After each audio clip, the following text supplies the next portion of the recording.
Howdy, this is Ranger. Welcome to Six Flags Over Texas. It's opening weekend for 2017. We've had to endure about a month and a half off season here. It dropped below 50 degrees once or twice. I'm not really sure how we survived that long, cold, and hard off season, but we ended up making it.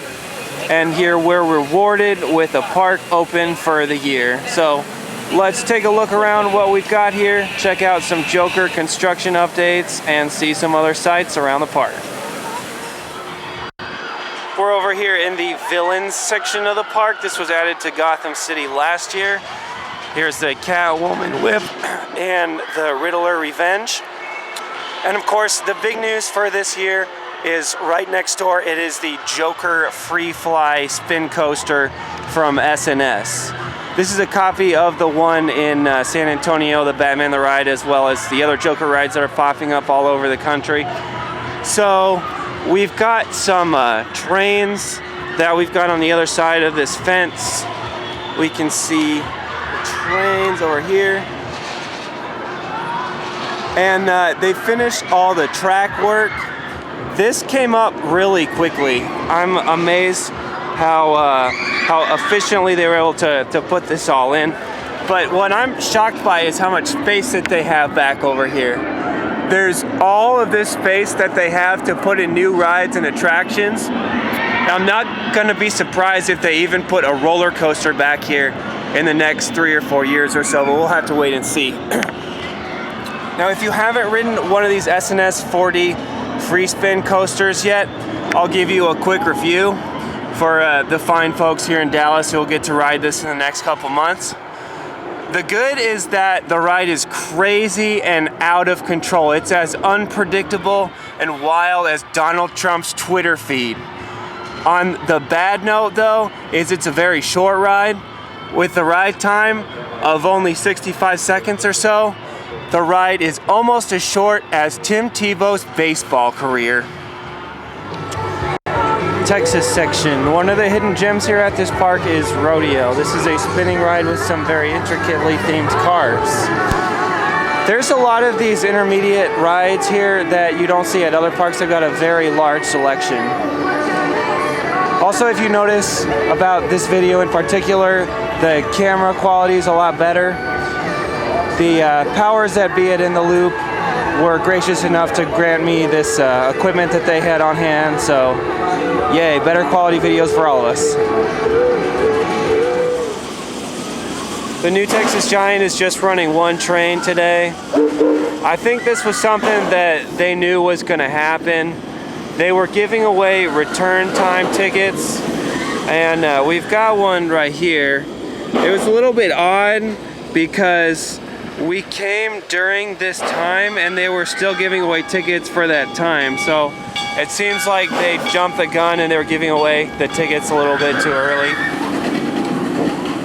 The ride itself is running very well. It tends to run slow in the mornings, but I feel like it ran just fine today. Lots of airtime as always. The second train I expect to be fully operational very soon, maybe even next weekend.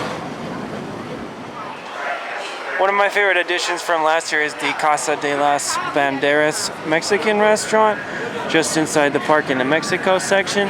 This is a new chic restaurant, and it's got a very modern feel to it for this park. A lot of the restaurants and stuff here are older, but outside we have this bar area with some TVs, and then inside you can get your various kinds of nachos. They have brisket nachos and fajita nachos, pulled pork nachos. There's your menu over there, and then there's some more seating and some more TVs. So I hope we get some nicer restaurants like this in the future. Definitely a good step for Six Flags Over Texas. So I just got off the new VR experience on Shockwave. It is the Galactic Attack VR experience. Willie, what did you think of the experience? I really enjoyed it, honestly, except for a few minor caveats. I've had a really bad experience on these in the past. I've been on 2 or 3 of them now. This one was definitely the best. The graphics were really cool. Once I figured out the controls and kind of got the hang of it, it was all right, but by then it was almost over. And I would have appreciated it if they'd started it a bit sooner and had like a short tutorial on how to use it before it actually started, because it kind of just throws you into it. And it was a little bit disorienting because of the synchronization between the video and what your body's feeling. So I kind of got banged up and a little bit of whiplash, but otherwise it was fun.